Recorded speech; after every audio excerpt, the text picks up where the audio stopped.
Guys, so for today's video, mayroon na naman ako ituturo sa inyo na Chinese Mandarin language, free tutorial lang po. So ang ituturo ko sa inyo ngayon guys ay ang salitang saan ka pupunta.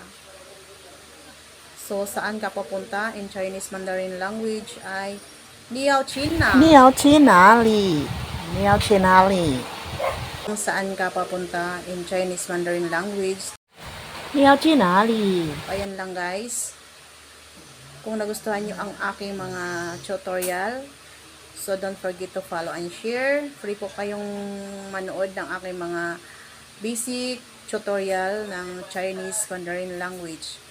So, kung nagustuhan nyo, don't forget to follow and share. So, yun lang guys. Free po kayong magtanong sa akin sa comment section, ay sasagutin ko po lahat kayo dyan.